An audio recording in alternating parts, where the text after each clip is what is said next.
여러분 오늘도 잘 견디고 계십니까? 김명준의 뉴스파이터입니다. 누군가를 생일 축하할 때 태어나줘서 고마워 라고 말을 하면서 손발이 오그라드는 경험 다들 있으실 겁니다. 그런데 말도 아니고 합창으로 하늘이 우리에게 보내주신 땡땡땡님, 오로지 국민만 생각하시는 사랑하는 땡땡땡님 이라고 노래한다면 얼마나 오그라들까요? 네? 북한에서 또 위대한 수령님을 찬양했냐고요? 아닙니다.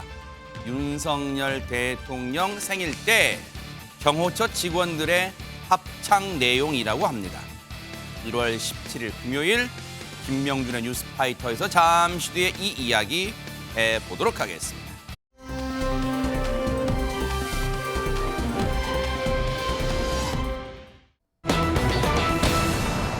윤석열 대통령 측에서 체포가 적법하냐 그걸 따져달라고 판단해달라고 청구했었잖아요. 최재명 교수님, 네. 결과가 어떻게 됐습니까? 기각됐습니다. 어제 아시는 것처럼 오후 5시부터 2시간 동안 비공개로 적부심 심사가 진행이 됐었는데 네. 서울구치소에 구금된 윤석열 대통령은 출석을 안 했고요. 네. 변호인 3명 그리고 공처검사 3명이 참석해서 신문을 진행을 했었고요. 네.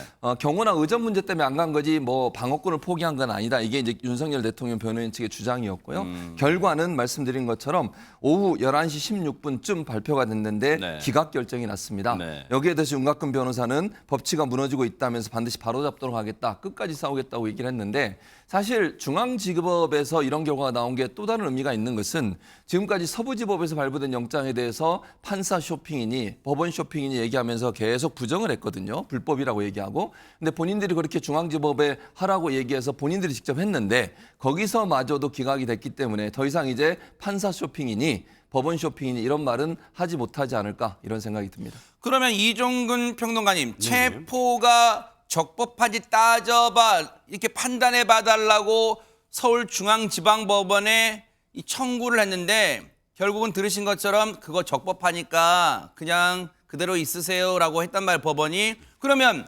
조사에 순순히 지금 응하고 있어요. 윤석열 대통령이 어떻습니까? 그렇진 않고요. 여전히 이 조사에 대해서 비협조적인 어떤 태도를 유지하고 있는데 그건 어떤 의미냐면 어차피 이제 윤 대통령은 어저께 그러니까 지금 첫 번째 날에 자신의 입장을 밝혔다는 겁니다. 기억하시죠? 이렇게 이야기했죠. 공수처검사에게 이 진술이 시작하기 전에 계엄은 판검사가 판단할 수 있는 문제가 아니다. 오직 대통령만이 판단할 수 있는 통칭이다. 하고 자신이 이 계엄 선포를 한 이유를 밝힌 이후에 인정신문 등 모든 진술을 거부했습니다. 네. 그래서 이미 기본 입장을 밝혔다. 석동현 변호사가 이렇게 얘기하고 네. 그러므로 오늘도 계속될 일문일답식 신문에 답할 이유나 필요성을 느끼지 않기 때문에 원칙적인 어떤 태도를 유지하겠다라는 입장입니다.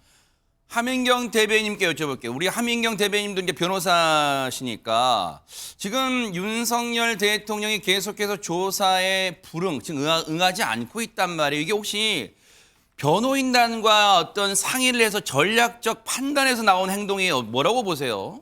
일반 사건 같으면 이제 전략적으로 이제 묵비권을 행사할 수 있다라고 보이지만 이 건 같은 경우에는 윤석열 대통령이 계속해서 이게 불법적인 영장에 대한 집행이다라는 주장을 하고 있기 때문에 아무 말도 하지 않는 것으로 보입니다. 이거는 전략적인 판단이라기보다 네. 계속해서 불법적인 그 영장 집행 그리고 불법적인 수사라는 것을 더 강조하기 위한 것으로 사실 생각이 들고요.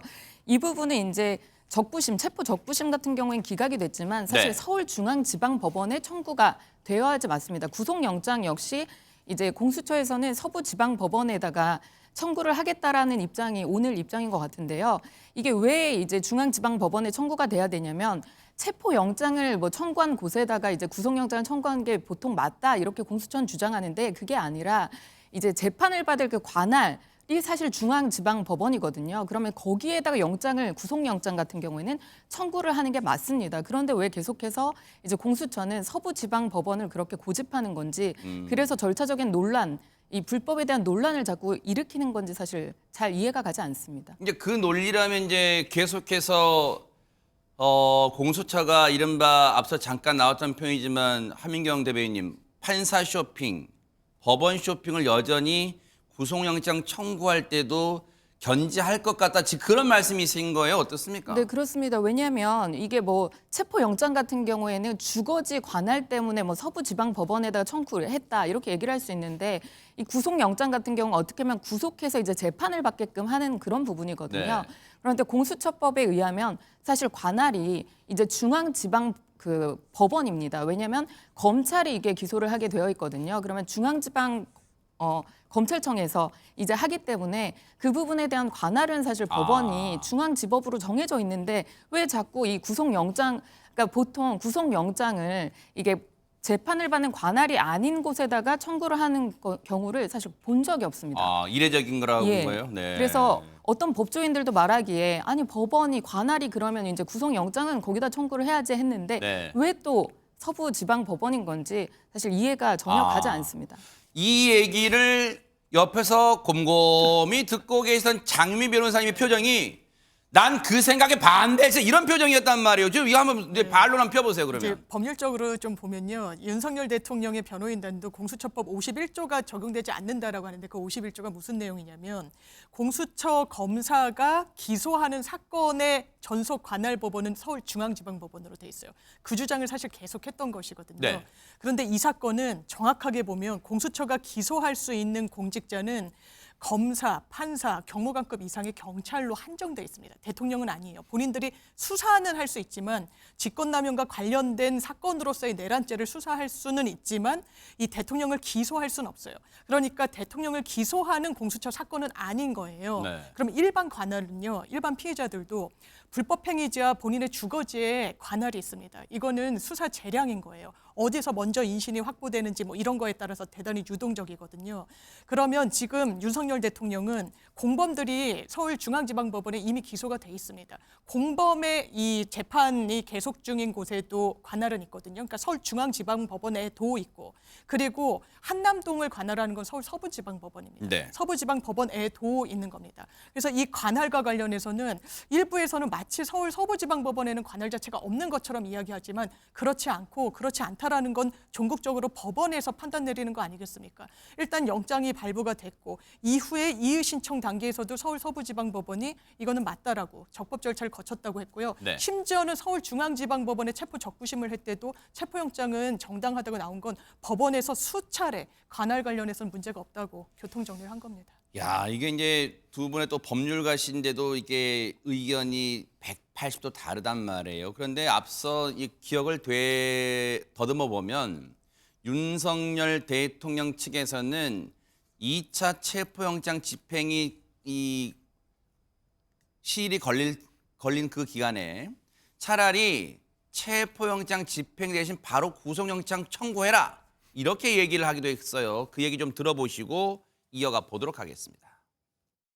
체포영장 집행이나 수사와 관련해서는 우선 기소를 해라. 아니면 뭐 사전영장을 청구해라. 그러면 법원 재판에 응하겠다. 이런 입장입니다. 사전 구속영장은 그럼 청구되면 영장 실질심사에 직접 나오시는지 이게 사전 구속영장 발부되면 거기에 응하실 건지. 법원의 출석일자나 어떤 기관이 정해지면 그리고 영장이 어느 법원에 청구되는지 이런 상황에 따라서 그리고 경호나 신변 문제 이런 것들이 선결되면 그때 가서 말씀을 드리겠습니다. 분명한 것은 관할이 없는 서부지방법원에 영장이 청구되면 그 부분은 도저히 수용할 수 없다. 일단 구속영장 청구 여부가 이제 초미의 관심이에요. 근데 굳이 따져보면 어제 체포 적부심을 하는데 걸린 시간은 이제 공수처가 신병 확보한 48시간 그 계산은 안 들어간다고 누차 저희가 설명을 해드렸고 그러면 오늘 몇 시까지가 체포 이 시한이에요? 9시 5분까지입니다. 밤 9시 밤 5분. 9시 5분. 아, 예, 맞습니다. 그럼 몇 시간 남아서 한 5시간 남았네요. 예, 그렇죠. 네네. 그래서 네. 아마 곧 이제 구속영장을 청구할 것 같아요. 네. 공수처에서는 구속영장 청구 준비는 거의 마무리가 된 것 같고요. 네. 윤석열 대통령이 계속 지금 그 조사에 응하지 않고 있기 때문에 거의 뭐 200쪽 분량의 질문지가 있었지만 거의 묵비권을 행사하고 있지 않습니까? 네. 진술 거부권을 행사하고 있기 때문에 실익이 없다고 본 것 같아요. 그리고 대부분 뭐 거의 한 많은 부분은 소화가 된 것 같습니다. 물론 뭐 거기에는 다 진술거부권을 사용하고 있습니다라고 썼겠죠. 네. 이렇게 썼을 텐데 그래서 공수처 입장에서는 더 이상 조사를 진행하지 않더라도 구속에 필요한 혐의는 입증됐다고 보는 것 같아요. 그래서 오늘 이제 아마 남은 시간 동안 언제가 될지 모르겠지만 구속영장을 청구할 것 같고요. 네. 자, 석동현 변호사는 뭐라고 얘기하고 있냐? 네. 공수처가 서울 서부지방법원에 구속영장을 청구할 것으로 예상된다라고 얘기를 하고 있고 변호인단이 최선을 다하겠지만 구속영장 심사 단계에서라도 법원이 신중하고 종합적인 고려가 있길 희망한다라고 얘기를 했기 때문에 아마도 구속영장 청구되면 실질 심사에 대통령이 직접 올지는 모르겠습니다. 그러니까 변호인들이 참석해서 아마 다툼이 있지 않을까 그렇게 생각이 듭니다. 장윤미 변호사님. 네. 혹시 이렇게 질문을 드리면 어리석은 질문일지는 모르겠지만 이렇게 드려볼게요. 공수처가 이 윤석열 대통령 측의 불필요한 반발이나 불만 이런 거를 없애는 막는 차원에서라도 구속영장 청구를 서울 서부지방법원 말고 서울중앙지방법원에다가 하면 거기서 만약에 결과를 받아내면 앞서 이번에 체포적부심 결과를 윤석열 대통령 측이 뭐라고 이런 반구 없이 받아들이는 것처럼 하지 않을까라는 생각도 드는데 이거 어리석은 질문이에요. 어떻습니까? 아니요, 전혀 그렇지 않고 일각에서는 그러면 그렇게 서울중앙지방법원에 관할이 있다라고 이야기를 하니까 그 이야기대로 하면 되지 않느냐라는 그런 의견도 충분히 나올 수 있는데 다만 법리적으로는 저희가 통상적으로 체포영장을 발부받은 법원에 구속영장도 청구하는 게 아주 통상적이긴 한데요. 네. 일단 관할이 두 군데, 세 군데 있는 곳도 하기 때문에 일단 넣으면 됐습니다. 그게 서부지방법원이든 중앙지방법원이든 관할의 문제는 생기지 않는데 다만 공수처가 고민하는 지점은 이런 부분이 아닐까 싶습니다. 본인들은 계속해서 수사를 적법 절차에 거쳐서 했다라는 주장을 하고 있는데 피의자가 당신이 잘못됐다, 수사권도 없고 관할도 잘못됐다라고 했을 때 그것을 마치 수용하게 되면 이 말이 맞는 것과 같은 빌미를 줄 수 있다라는 점은 수사기관으로서 좀 우려가 될 것 같고요. 그래서 기본적으로 이런 수사 절차는 피의자의 요청을 들어주는 절차가 아닙니다. 공권력은 협의하는 게 아니라 그냥 행사하는 거거든요.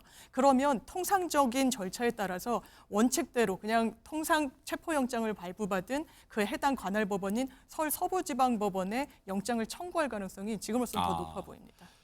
밤 9시 5분까지가 앞서 말씀드린 것처럼 윤석열 대통령의 공수처가 신병을 확보할 수 있는 시간이에요. 그러면 이 미루어 짐작해보면 9시 5분 되기 직전이나 그렇게 한두 시간 빠른 이른 시간에 아마 구속영장 청구했다는 소식이 이제 들릴 가능성이 커요. 그러면 하민경 대변인께 여쭤볼게요.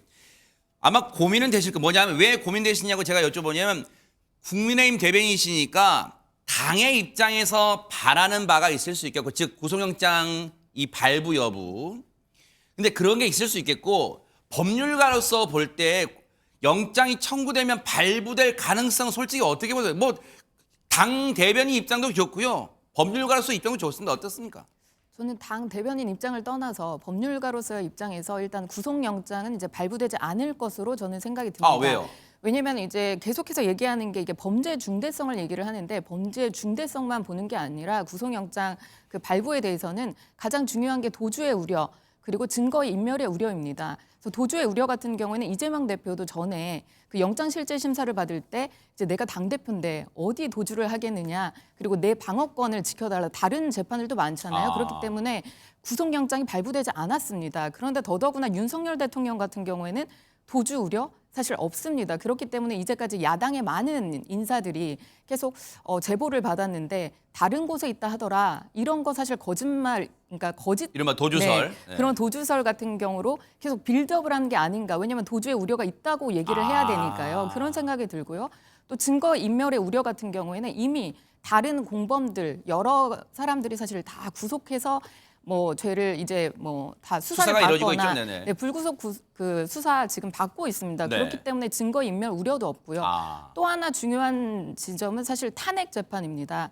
어제 같은 경우에도 사실 그러니까 체포가 되어 있기 때문에 탄핵 심리를 기일을 변경시켜 달라 이렇게 이제 신청을 했는데 헌법재판소에서는 들어주지 않았습니다. 네. 보통 일반 이제 뭐 피고인이라든지 일반 이제 재판을 받는 사람들이라면 다른 재판 때문에 내가 이 재판을 출석할 수 없으니까 미뤄달라고 하면 당연히 길 변경 정도는 해줘야 됩니다. 그럼에도 불구하고 윤석열 대통령이기 때문에 일단 헌법재판소에선 그럴 필요 없다라고 얘기를 했고요. 또 그렇기 때문에 윤석열 대통령의 그 탄핵 심판 대리인들 중에 한 변호사가 이거는 재판의 절차 형식적으로만 이루어지는 거지 어떻게 방어권을 보장할 수 있겠냐 이런 얘기도 했거든요. 그렇기 때문에 이 탄핵 재판도 대통령의 직을 면직하는 것만큼 너무너무 중요한 절차입니다. 네. 이게 2월 달까지 지금 8차례 재판이 잡혀 있는데요. 그걸 다 이제 한다고 해도 여러 가지 증인 신문도 있고요. 방어권을 충분히 보장을 해줘야 된다는 측면에서도 이게 구속 수사가 아니라 불구속 수사를 해야 된다고 저는 생각합니다. 네.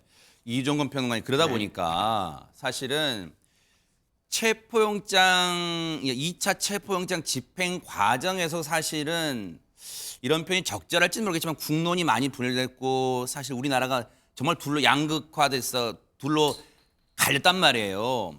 또 하나의 고비가 구속영장 청구에 대해서 기각이냐 발부냐 이제 그게 남아 있을 것 같아요. 그렇게 되면 또 한 차례 뭐랄까요? 충돌까지는 아니겠지만 아스팔트 위가 똘똘 이 둘로 똘똘 뭉쳐서 뭔가 서로 간에 서로가 증오하는 마음 뭐 그런 게 또 커지지 않을까 또 그런 생각도 듭니다. 그렇죠. 그러니까 이 국가의 어떤 그런 이 진영이 서로 충돌하면서 갈등을 일으켰을 때 그것을 마침점을 찍는 게 사법부의 판단입니다. 사법부가 그러니까 종국적으로 이러이러한 갈등은 이렇게 결정을 해야 된다라고 마침점을 찍는데 이번 구속영장도 또 하나의 어떤 마침점일 것 같아요. 네. 그런 과정일 것 같고 일단 저는 아까 장영희 변호사께서 잘 설명을 하셨지만 조금 다른 생각을 갖고 있는 게 이겁니다. 어떤 거냐면 마침점이라는 측면에서 지금 체포영장이 굉장히 많이 갈등을 일으키고 있잖아요. 아니 처음부터 서부지법이 아니라 중앙지법에 했으면 아무런 문제가 없었지 않았느냐. 더군다나 체포 적부심 역시 보니까 중앙지법에서도 이건 뭐 체포 아무 문제가 없다라고 판단을 할 정도의 중앙지법의 어떤 이 공수처가 중앙지법을 못 믿을 이유가 없다라고 생각이 들거든요. 그렇다면 첫 단추가 괜히 이렇게 빌미를 줬다면 지금이라도 나중에 이제 검찰이 만약에 기소가 됐을 때 기소권을 검찰이 행사를 할 때 당연히 중앙지법에 기소를 할 겁니다. 왜냐하면 지금 중앙지법의 관련 공범들이 죄다 거기서 재판을 받고 있기 때문에 이걸 따로 서부지법에 낼 이유가 하나도 없는 거죠. 그렇다면 똑같은 논리로 구속영장을 청구하는 것을 차라리 중앙지법에 해서 중앙지법에서도 그렇게 판단을 해줬으니까 그걸 연속성 그러니까 구속영장 청구를 중앙지법에 했기 때문에 재판도 역시 기소도 중앙지법에 하는 이런 어떤 판단을 하는 것이 옳지 않을까. 그러니까 앵커께서 지적하셨듯이 지금 갈등이 계속 일어나고 있는데 지금 공수처는 그런 갈등을 어느 정도 해소하는 차원에서라도 중앙지법에 하는 것이 저는 옳은 판단이다라고 생각을 합니다. 윤석열 대통령 측이나 국민의힘은 이제 그런 주장하는 거예요.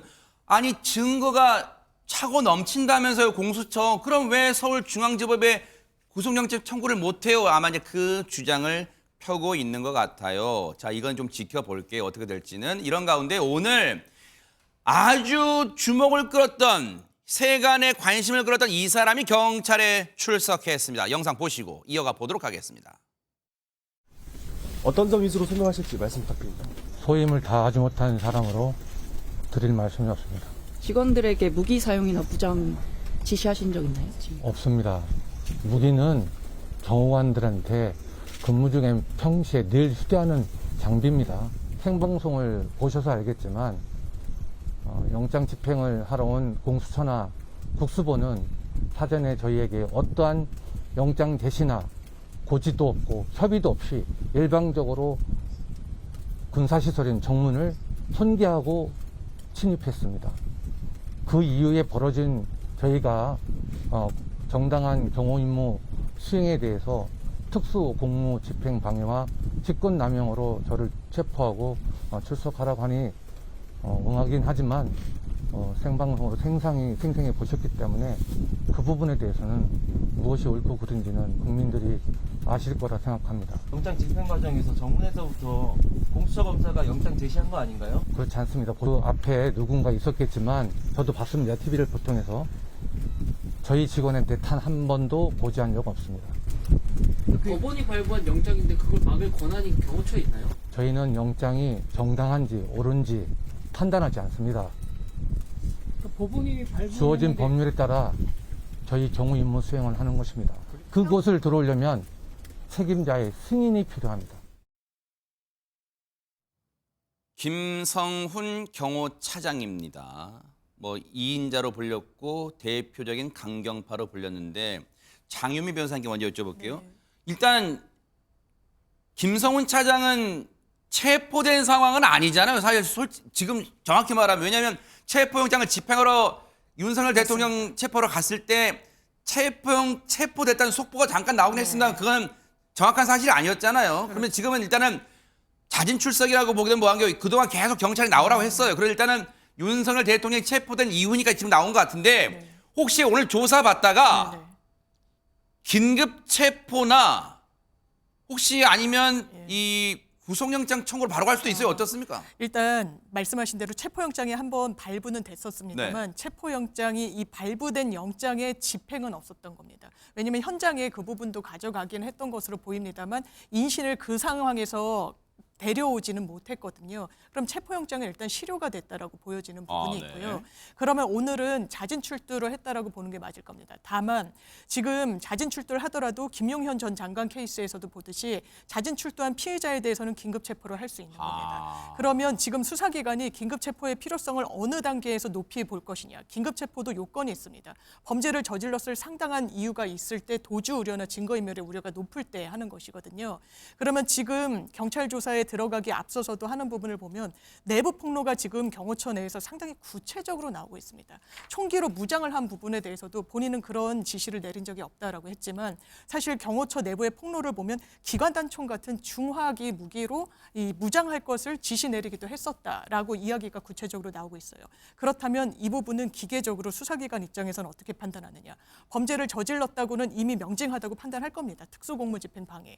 그런데 그 부분과 관련해서 본인의 죄를 부인하면 이건 기계적으로 증거인멸이나 도주의 우려가 매우 높다라고 보는 겁니다. 현재 공무원 신분이고 고위직이기 때문에 도주 우려는 가능성이 낮더라도 말을 맞추거나 본인의 부하 직원들한테 뭔가 강요를 할 수 있는 가능성은 매우 높다고 봐서 긴급 체포 가능성은 상당히 높이 열려 있다 보여집니다.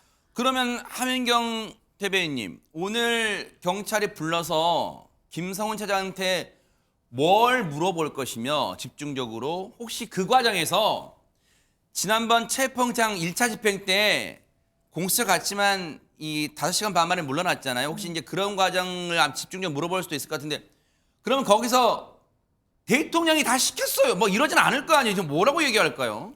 사실 경호처로서는 경호처의 역할을 사실 한 것으로 생각이 됩니다. 왜냐하면 경호처에서도 이게 법상으로도 사실 없는 부분이고 경호처에서는 경호처의 역할을 사실 다 했을 뿐인데 어떻게 보면 이번에 2차 체포할 때도 공수처와 경찰에서 모든 공을 경호처에다가 다 돌린 것으로 저는 생각이 듭니다. 왜냐하면 경호처에게 계속 얘기했잖아요. 현행범으로 체포될 거다. 뭐 이런 얘기도 하고 어떻게 보면 일각에서는 정말 이번에 공수처가 너무나 잘했다. 경호처 내부를 이렇게 심리전으로 무너뜨렸다. 뭐 이렇게 얘기할 만큼 어떻게 보면 경호처의 역할을 사실은 한 것으로 사실 보이고요. 네, 제 생각엔 그렇습니다. 그런데 지금 김성훈 차장이 오늘 가서 이제 아마 경찰이 어떤 질문을 이제 준비했는가는 나중에 이제 좀 뭐 취재가 돼야지 나올 것 같은데 중요한 거는 김성훈 차장의 오늘 조사 내용이 윤석열 대통령이 앞으로 내란 혐의 관련해서 아마 그걸 집중적으로 물어볼 것 같아요. 왜냐하면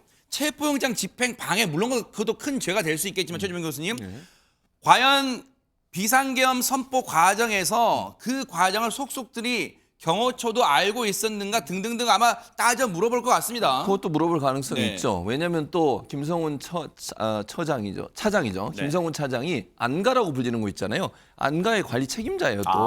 그럼 안가에서 모임이 몇 번 있었잖아요. 사령관들도 부르고 경찰 간부들도 불러가지고 거기서 얘기도 하고 이랬기 때문에 그 과정에서 무슨 얘기가 있었느냐. 또 하나 지금 언론에 보도에 따르면 김성훈 차장이 일부 그 증거 인멸을 시도했다는 얘기도 나오고 있어요. 안가에 있는 정보들의 안가의 CCTV라든지 아니면 비화기, 윤석열 대통령의 비화 전화기 있지 않습니까? 네. 그 내용을 물론 그 실행은 안 됐습니다. 실무자가 못한다고 통화 거부를 내용 해가지고 녹음이 안 되는 게 비화기라 그러잖아요. 그렇죠. 네. 비화기 전화 통화 내용도 삭제를 요청을 했는데 실무자가 그걸 거부해서 결국 안 됐긴 했습니다만 증거인멸의 시도를 했다는 언론 보도 나오고 있어서 그 부분도 따져볼 거라고 네. 저는 생각해요. 또 하나 문제가 되는 게 김성훈 차장 같은 경우에 현재 경호처 일부 간부들에 대해서 대기 발령 조치를 지시했다는 언론 보도가 나왔습니다. 그래요? 네. 물론 본인은 부인하고 있어요. 뭐라고 부인하고 있냐면 제가 보고받지 못했다. 임무의 직무 배제나 이런 부분은 제 권한이 아니라 밑에 있는 본부장 권한이다. 그럼 이제 이광우 본부장이 또 있지 않습니까? 이광우 본부장이 이걸 지시했는지도 확인해야 한다고 저는 생각해요. 그런 상황이고 이제 저 대기 발령을 했다는 그 직원을 당한 직원들인 게 언론 보도입니다만 그렇죠. 체포영장 집행 때 자기 말 안 들은 직원들 맞습니다. 대기 발령 시켰다 그거잖아요. 그렇습니다. 지금. 네. 집행 당시에 이제 강경파 수뇌부로 불리는 사람이 김성훈, 그다음에 이광우 이런 사람들이 계속 퇴근했다는 거 아닙니까? 그 사람들은 대기실에 모여 있었고 네. 그래서 이제 왜냐하면 본인들이 법적으로 처벌을 받을 수 있는 상황이잖아요. 그리고 합법적인 영장 집행에 대해서 방해하는 것 자체가 불법적인 행동이기 때문에 네. 그렇게 참여를 안 했는데 이 사람들에 대해서 임무 배제를 했다고 얘기를 나오고 있고요. 통보했다는 얘기가 나오고 있고 이게 김성훈 차장이 했는지 이광우 본부장이 했는지 모르겠어요. 아직 언론 보도는 그렇게 나오고 있는 상황인데 네. 저는 이런 행동 자체가 대단히 부적절하다고 생각해요. 자기가 예를 들면 지시한 뭐 범죄 피의자인 그것도 내란의 우두머리 의혹을 받고 있는 네. 윤석열 대통령을 지키기 위해서 경호처 직원들이 개인 사병처럼 이용되는 것 그건 안 했다고 해서 대기 발령 시켰다? 이것도 대단히 잘못된 행동이라는 생각이 듭니다. 그렇다면 미루어 짐작컨대 이종근 평론가님 오늘 김성훈 차장이 나올 때 물론 아까 나올 때 옆에 있던 분은 아마 변호인으로 진작이 돼요. 어떤 변호인과 같이 들어오는 게 보였으니까 변호인으로 추정되는 인물과 그러면 그 대동한 변호인 말고 윤석열 대통령 측 변호인단과 오늘 나오기 전에 뭔가 조율 내지는 의견을 주고받았을 가능성도 있을까요? 어떻습니까? 글쎄요, 그럴 가능성이 저는 적어 보입니다. 일단 뭐 내란 혐의와 관련돼서 지금 김성훈 차장까지 이 수사를 확대한다 그럴 가능성이 뭐 없진 않겠지만 중요한 건 특수공무집행 방해와 관련된 혐의가 뚜렷하고 네. 뚜렷해서 그 당시에 체포 영장에서도 내란 혐의가 아니라 특수공무집행 방해 혐의로 체포영장을 청구한 것으로 제가 기억을 하니까 네. 이 영장을 청구했을 때의 혐의 이외의 혐의를 또 다시 추가를 해서 오늘 지금 당장 구속영장을 지금 청구해야 되는데 그 혐의를 확대할 시간적 여유가 있을까 하는 생각도 들고요. 네. 또 이제 김성훈 차장이 계속 주장하는 건 이제 경호처법이거든요. 경호처법에 따르면 무기 휴대도 상당한 이유가 있다고 지금 경호처장, 그러니까 지휘해야 되는 경호처장이 판단할 때 물론 그 범위는 굉장히 좁게 해야 되겠지만 무기를 휴대하거나 사용할 수 있다라는 그런 경호처법 등을 대면서 네. 오늘 자기를 방어할 것으로 보입니다. 그런데 난데없이 이런 얘기가 나와요. 장윤미 변호사님, 경호처의 윤비어천가, 우리가 용비어천가라는 것은 많이 들어봤지만 윤비어천가? 경호처의 윤비어천가라는 건 개관절 무슨 말이에요 이게? 그러니까 대통령을 상찬하는 그런 노래를 지어서 불렀다는 의혹이 제기된 건데요. 어허. 2년 전으로 거슬러 올라갑니다. 네. 김성훈 대통령 경호처 차장이 2년 전에 있었던 경호처의 이 창설 60주년 기념 행사를 사실상 윤석열 대통령의 생일 파티로 꾸민 것이 아닌가라는 의혹이 제기된 겁니다. 왜냐하면 이 당시에 행사 도중에 노래 한 곡이 퍼져 나왔는데요. 이 노래 가사를 보면 네. 윤석열 대통령 헌정곡이라는 말이 좀 딱 들어맞는 정도의 가사로 점철돼 있습니다. 어떻게 되는데요 가사가요? 예, 이를테면 새로운 대한민국 위해서 하늘이 우리에게 보내주신 대통령이 태어나신 뜻깊은 오늘을 우리 모두가 축하해라는 이런 가사가 들어있고요. 또 84만 5,280분 이게 당시 행사일 기준으로 봤을 때 윤석열 대통령이 취임한 이후의 시간을 분으로 계산한 것입니다. 그런데 이 시간만큼이 귀한 시간들을 오로지 국민만 생각한 당신. 이 부분은 아마 윤석열 대통령을 지칭하는 생일 파티를 하는 것을 생일을 축하하는 의미를 넘어서서 상당히 어떻게 보면 좀 상찬하는 그런 윤 대통령을 위한 헌정곡을 경호처 창설 60주년 기념 행사에서 불렀다는 의혹입니다. 아, 이게 어떤 노래일까? 시청자분이 막 감이 안 오실 거예요. 근데 이게 원래 유명한 뮤지컬의 원곡을 가사를 고친 거래요. 그럼 원곡이 어떤 건지 좀 들어보시면 감이 좀 오실 수 있어요. 같이 한번 들어보시고 이어가 보도록 하겠습니다. 52만 5,600분의 귀한 시간들 우리들 눈앞에 놓인 수많은 날 52만 5,600분의 귀한 시간들 어떻게 채워 1년의 시간 아름다운 그대를 만난 것 하느님께 감사드릴 뿐이야 작은 내 마음 알아주는 그대가 있기에 이 세상이 난 행복해.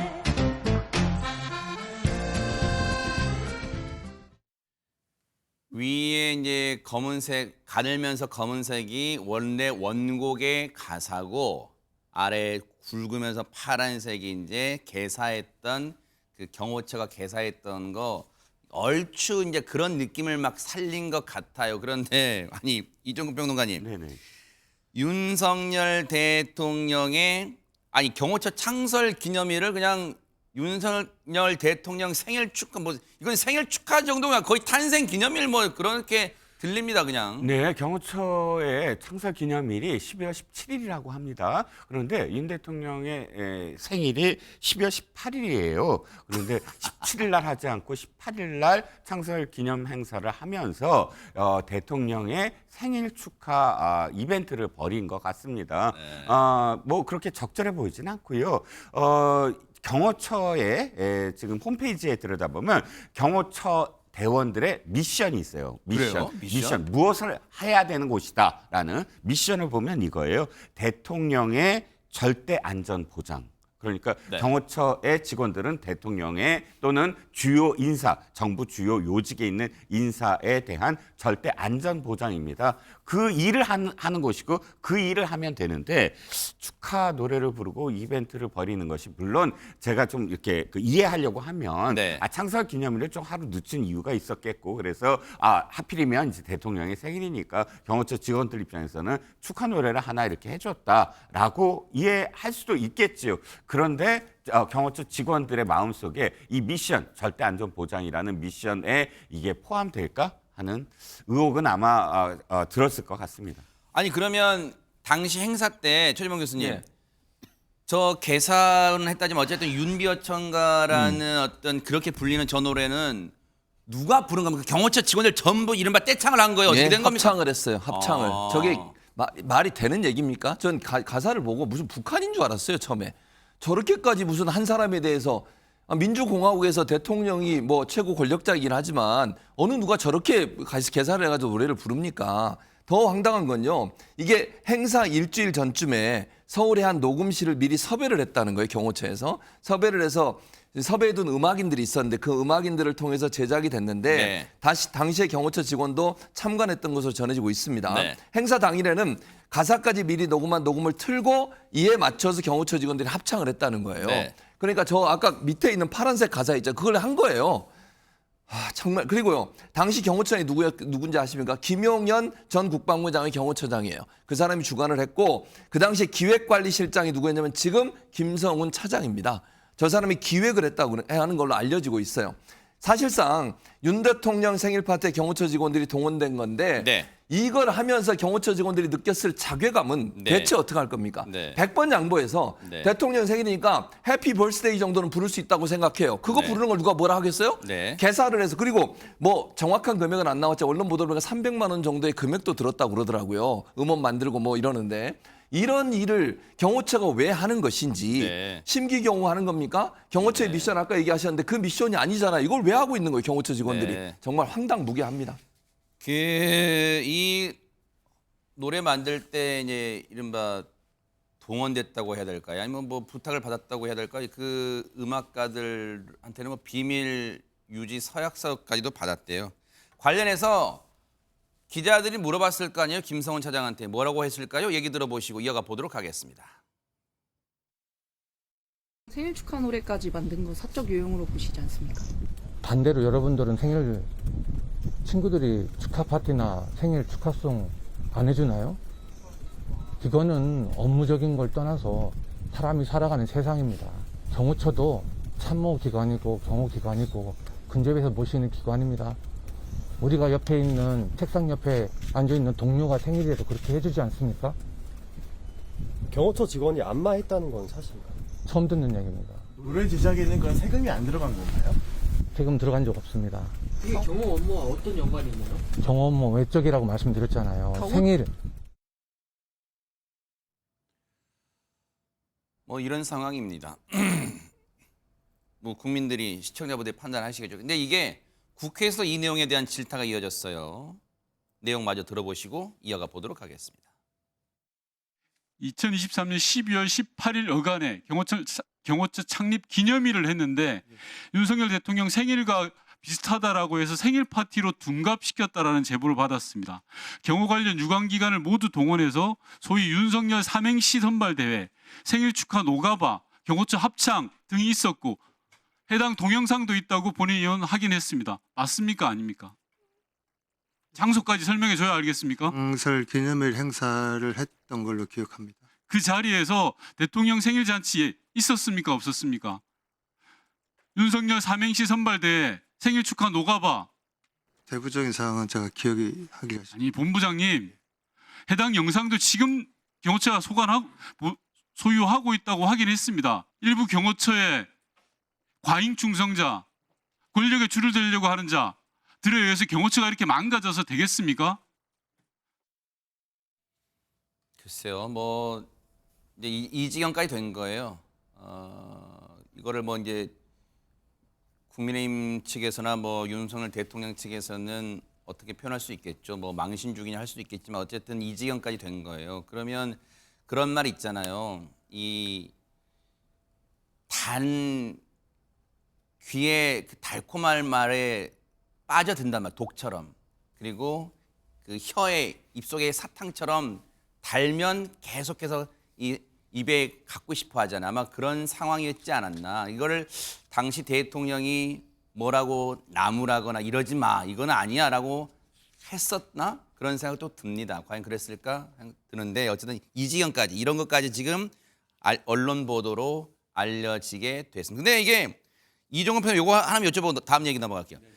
이게 지금 국면에 알려질 수밖에 없어요. 왜냐하면 지금 모든 게 제보로 언론에 지금 다 나오고 있어요. 그만큼 그동안 2년 6개월 넘게 윤석열 대통령의 이 통치를 보면서 반발심을 가졌거나 이건 아니다 싶은 생각을 가졌던 사람들이 많았다는 또 반증일까요? 어떻습니까? 좀 씁쓸한 게 이번에 그 청문회에서 지금 그러니까 그 군사의 기밀이 좀 많이 밝혀졌잖아요. 그 굉장히 안타까운 일인데 군 기밀 못지않게 경호처의 비밀도 사실은 굉장히 준수돼야 될 상황입니다. 왜냐하면 대통령의 직은에 있기 때문에 그 직은에서 벌어지는 모든 정보들을 들을 수밖에 없어요. 그렇기 때문에 이 공채로 들어갈 때 비밀 준수 서약을 어마어마하게 합니다. 우리가 어떤 역대 정권에서 경호처에서 벌어진 일들에 대해서 이렇게 시시콜콜이 들은 적이 있습니까? 그러니까 지적하시다시피 내부의 균열, 내부에서 지금 계속 제보를 하는 거예요. 그렇다면 과연 이 시스템, 그러니까 비밀을 끝까지 지키면서 정말 영원한 어떤 명예, 네. 처운이 그렇습니다. 하나된 충성, 영원한 명예인데 그 명예를 쫓아가던 사람들이 네. 왜 이렇게 언론과 또는 어떤 정치적인 정당에 제보를 할까? 분명히 무슨 문제가 있었을 겁니다. 네. 뭐 대통령의 문제일 수도 있겠지만 저는 그 경호처의 리더들의 어떤 문제일 수도 있다고 보고요. 네. 또 아까 그런 어떤 부적절한 그런 생일 파티, 노래 이런 것들이 경호처의 직원들에게 나 비밀을 꼭 준수해야지라는 그런 서약을 깨게끔 하는 그런 계기가 분명히 있었을 것으로도 생각이 됩니다.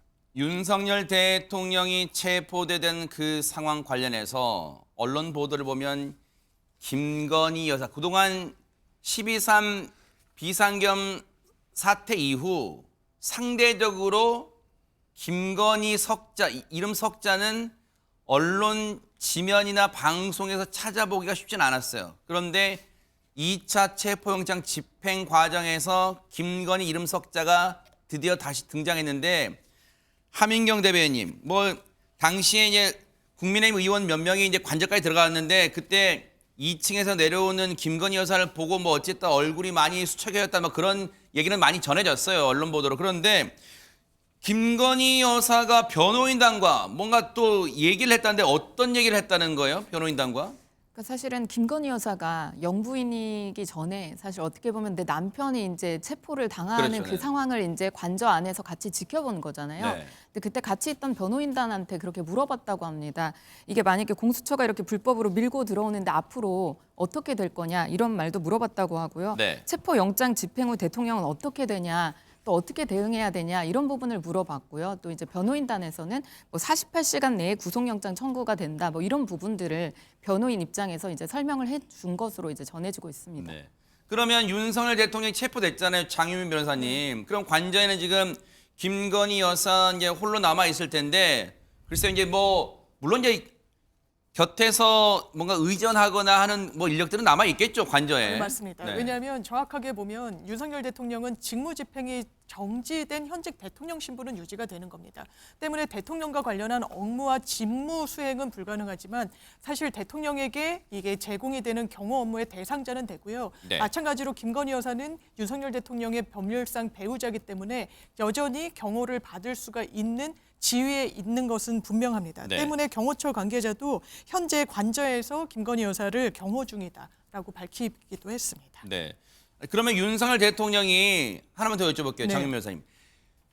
지금은 현직 대통령이 아니라 직을 유지하니까. 맞습니다. 현직에서 전직이라는 즉 전직 대통령이 되는 그 시점은 언제예요? 그럼? 전직 가정법이긴 합니다만. 예, 전직으로 되는 건 바로 헌법재판소에서 만약에 주문이 윤석열 대통령에 대해서 파면한다라는 주문이 나오는 즉시 대통령의 직무는 정지가 되고 그건 다툴 수 있는 절차도 없거든요. 네. 다만 경호에 관한 법률을 보면 이렇게 이 탄핵으로 직무에서 파면이 된 대통령이라고 하더라도 경호가 완전히 그 즉시 사라지는 것은 아니고요. 상당한 기간 동안 필요한 기간 동안은 경호 업무를 받을 수 있도록 해서 사실 이 이사를 간다거나 그런 좀 실무적인 마무리를 하는 동안은 경호가 좀 김건희 여사에 대해서도 제공되고 지속될 것으로 보입니다. 네.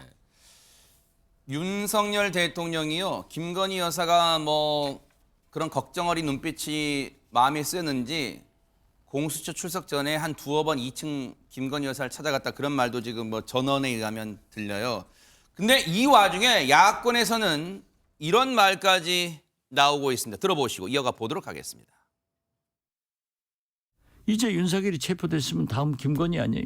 당연히 가야죠. 윤석열이 이재명 부인, 조국 부인, 가족 어떻게 했어요? 그리고 김건희는 사실상 보면은 윤석열을 이렇게 만든 장본인 아니에요? 더 많은 비리가 있잖아요. 자기도 준비하고 있을 거예요. 자, 혹시 이것도 이종건 평론가님과 최재문 교수님께 여쭤볼게요. 이것도 그러면 최재문 교수님께 먼저 여쭤볼게요. 민주당이 애초에 그리고 있던 수순으로 가는 거 이제 윤석열 대통령은 탄핵 심판은 이미 헌재가 출발했으니까 탄핵 열차는 그리고 내란죄 관련 수사도 이미 체포영장을 집행해서 체포했고 지금 이제 구속영장 청구 발부냐 기각이냐 기로에 있어요. 어쨌든 윤석열 대통령에 대한 두 갈래 지금 이 수사는 가고 있단 말이에요. 심판은. 그러면 남은 게 민주당 입장에서는 김건희 여사 애초에 수순이었어요. 어떻습니까? 지금 박지원 의원의 얘기처럼. 그러니까 박지원 의원의 말은 김건희 여사의 수사는 당연히 해야죠. 의혹이 너무 많고요. 그 특검도 당연히 해야 된다고 저는 봅니다. 그래서 민주당이 지금 이 상황에서 할 일은 제가 볼 때는 김건희 특검법을 계속 추진해 갈 거예요. 뭐 어떻게 될지 모르잖아요. 이게 뭐 제2호권이 다시 발동이 될지 뭐 민주당과 야당은 이미 통과를 시킬 수 있는 의석을 갖고 있으니까요.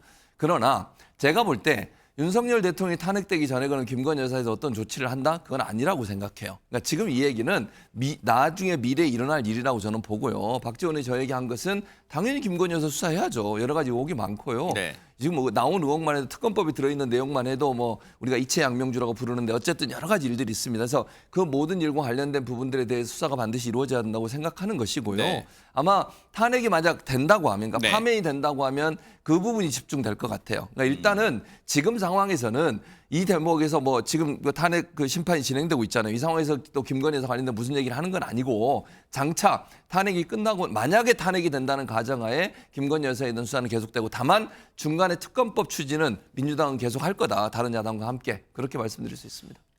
근데 이제 박지원 의원의 발언의 행간의 의미를 보면 이종근 평론가님 네네.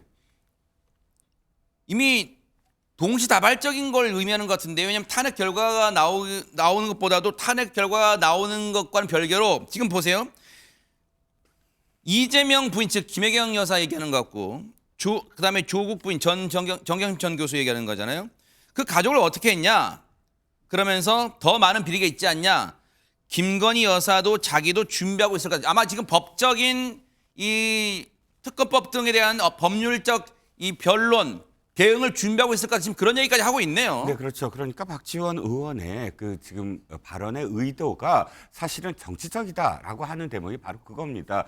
정치적 보복. 그러니까 조국 가족은 어떻게 했느냐, 또 이재명 대표의 부인은 어떻게 했느냐. 그러므로 김혜경 씨 지금 김건희 씨도 역시 김건희 여사도 그걸 피해갈 수가 없다. 준비할 거다. 이렇게 지금 결론을 내리고 있지 않습니까? 네. 저는 최주봉 교수의 지적이 아주 올바르다고 생각합니다. 이미 지금까지 탄핵을 이야기했던 김건희 여사의 탄핵을 이야기한 큰 이유가 뭡니까? 대통령이 사실은 영부인이 지금까지 했던 것들을 다 보호하고 했기 때문에 대통령의 직무를 수행할 수 없다. 그러므로 탄핵을 하겠다. 이런 징검다리였는데 이미 대통령은 탄핵 심리를 받고 있는데 굳이 김건희 여사의 특검을 이렇게 해서 정치적으로 어떤 목적을 달성하기 위한 과정으로 또다시 삼을 이유가 무엇이 있느냐라는 겁니다. 그래서 탄핵이 다 끝난 다음에는 개별적인 어떤 의혹들, 불법적인 어떤 사항들이 있다면 그때는 수사를 받게 하는 것이 더 지금 올바르지 모든 것들을 다 지금 다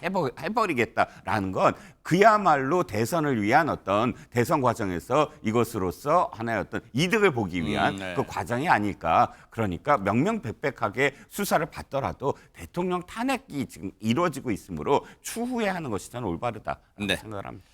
윤석열 대통령에 대한 구속영장 청구 시한이 이제 몇 시간 남지 않았습니다.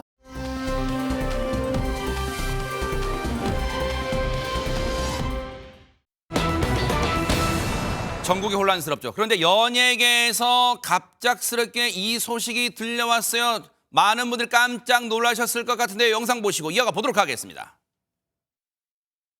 구체적으로 가까운 사이라 함은 어떤 유형의 관계를 말씀하시는 건지 설명 부탁드립니다.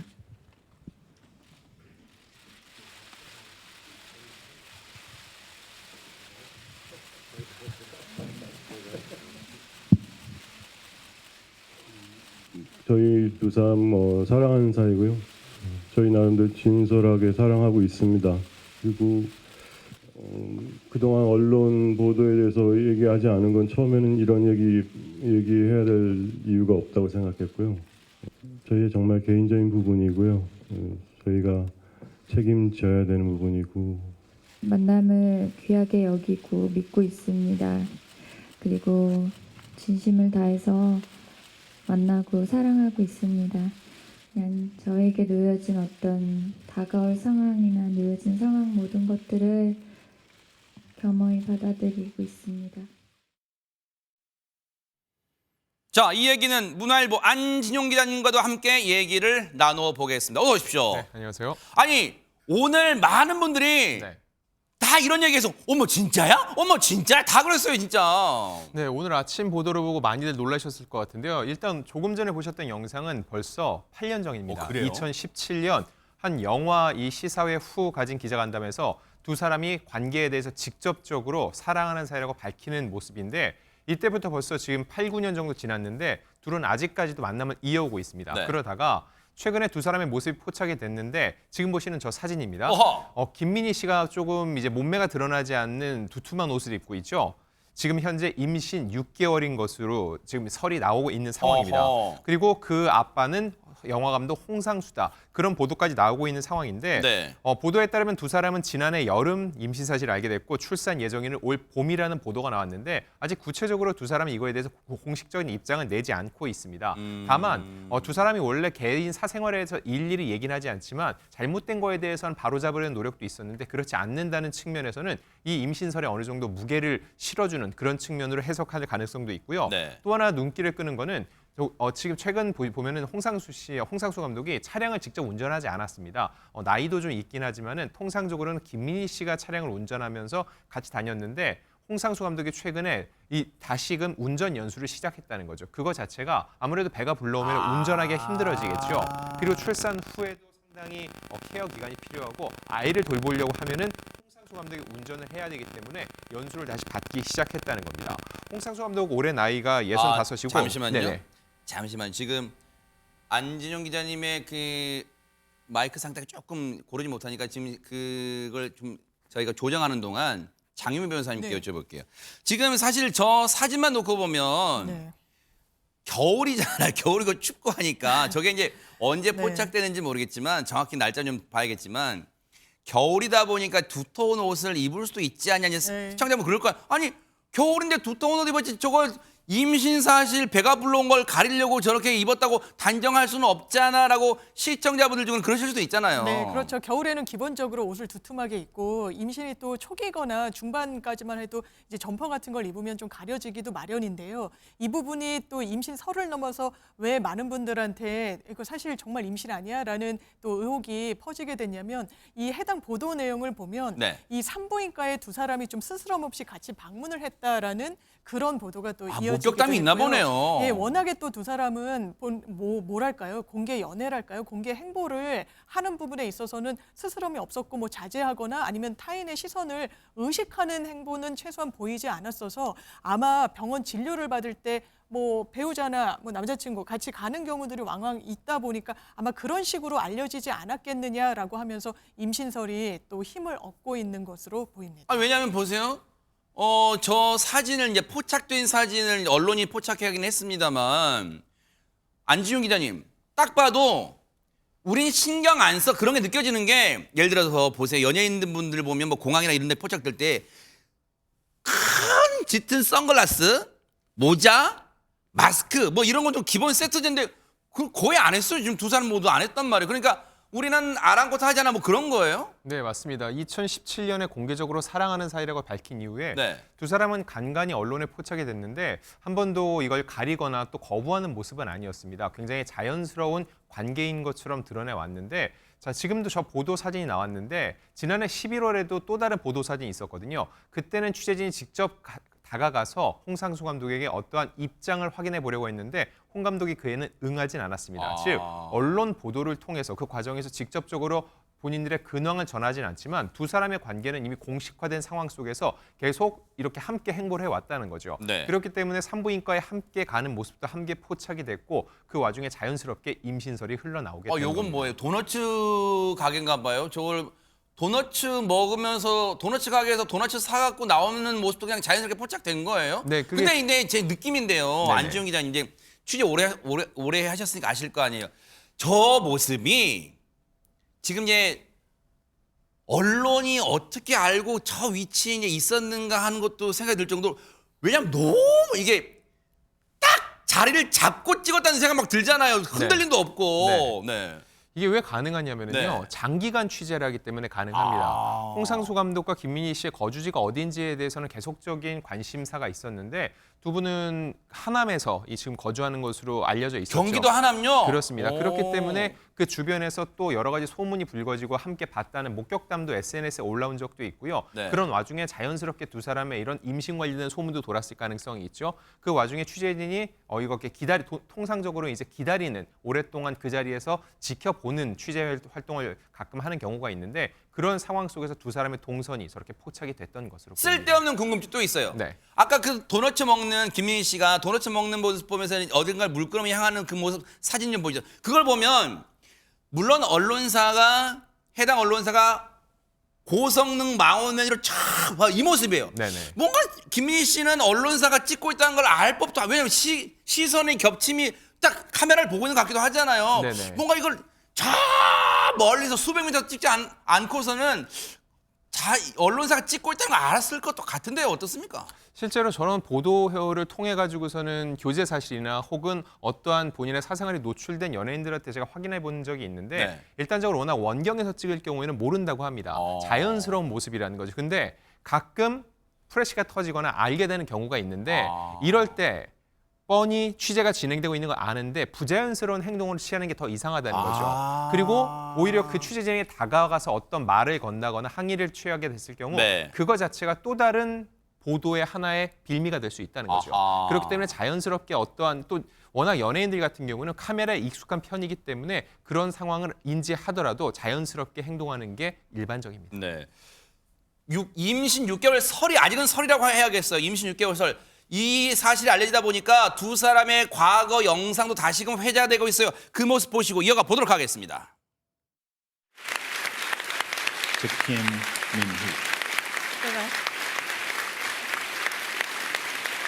이렇게 아름다운 영화 만들어주신 홍상수 감독님, 저는 당신의 영화를 너무 사랑합니다. 네, 함께 작업하게 해주셔서 너무 감사합니다.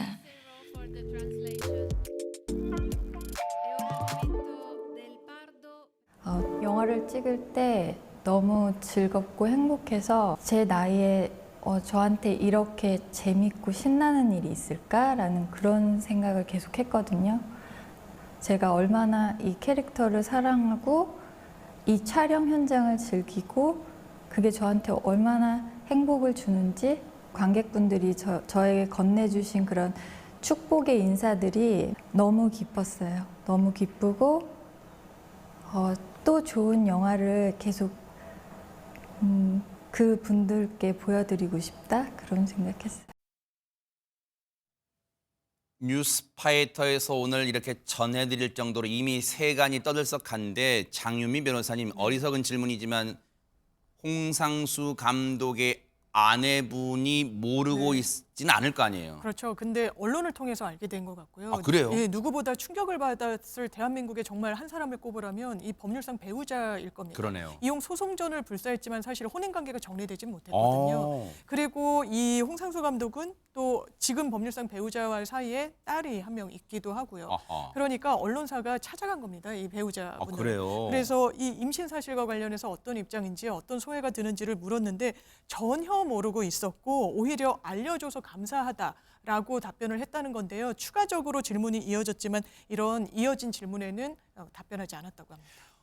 이제 임신 6개월 설이 맞다고 가정해 보면 장윤 변호사께 한 번 더 질문할게요. 그럼 올 봄쯤에는 이제 출산을 할 거 아니에요. 지금 뭐 따져보면 10달 정도가 되니까 그때쯤. 그러면 이 아이를 태어날 아이를 홍상수 감독은 지금 이혼하지 않은 상태에 지금 말씀해 주신 것처럼 홍상수 감독이 자신의 호적에 올릴 수 있어요? 있습니다. 그렇지만 혼인 관계 중에 법률상 배우자와의 사이에서 태어난 아이는 아니기 때문에 흔한 말로 말하는 이제 혼외자가 되는 것이고요. 혼외자라고 하더라도 친부가 인지해서 법률상인 권한을 인정해 주는 것이기 때문에 상속이나 어떤 그런 부분에 있어서는 모든 법률적 권한을 누릴 수가 있는 지위는 확보하게 되는 겁니다. 지금 이 상황을 접하는 시청자분들은요. 안지훈 기자님 물론 뭐 씁쓸하면 씁쓸함도 있다 하더라면 일단 많이 놀라셨을 거예요. 그러면 앞으로 두 사람은 그냥 이렇게 쭉 지내겠다는 걸 뭐 그냥 드러내는 거잖아. 임신까지 하는 상황이라면. 네, 현재까지 두 사람의 모습을 봤을 때 향후에도 이런 관계를 계속적으로 이어갈 것으로 예상이 됩니다. 네. 사실 지난해 연말 그 대중들은 정우성 씨의 혼외자 논란 때문에 한번 깜짝 놀랐는데 그랬었죠. 그럼에도 불구하고 그 당시에 일단 문가비 씨에게 축하를 권하는 게 먼저다는 목소리 적지 않았습니다. 근데 이번엔 조금 상황이 다릅니다. 왜냐하면은 지금 변호사님이 말씀하신 것처럼 홍상수 감독은 현재 아직 기혼자 신분, 즉 유부남이라는 거죠. 그렇죠. 결과적으로 생명의 잉태와 탄생 자체는 축하할 일이지만 이로 인해서 홍상수 감독의 원래 가족들은 굉장히 큰 심적 고통이 있다는 거죠. 이런 상황이기 때문에 이 사안을 바라보는 언론 취재 방향도 그리고 대중의 반응도 굉장히 조심스러울 수밖에 없는 상황입니다. 야, 그러면 40초 드릴게요. 장유미 변호사님. 혹시 나중에 상속 문제까지도 이게 관련될 수 있어요? 맞습니다. 왜냐하면 친자로 인지한다는 건 내 생물학적 자녀라는 걸 인정하는 것이거든요. 그러면 이건 천륜이고 법률상 자식으로서 받아야 되는 권리 같은 것은 당연히 누릴 수 있는 부분이고 만약에 호적에는 올리지 않고 김민희 씨가 본인 호적에 올리는 선택을 하더라도 친자로 인지해달라는 그런 소송이 뭐 생전이나 생후나 그 친부에 대해서는 가능하기 때문에 이 부분에 대해서는 법률적인 권한은 누릴 수가 있습니다. 네. 글쎄요, 이 상황을 바라보는 시청자분들 그리고 국민분들은 어떤 생각이실까요? 마이웨이일까요? 사랑하니까 우리 이대로 지내게 해주세요. 그걸 우리가 어떻게 받아들여야 될지 혼란스럽기만 합니다.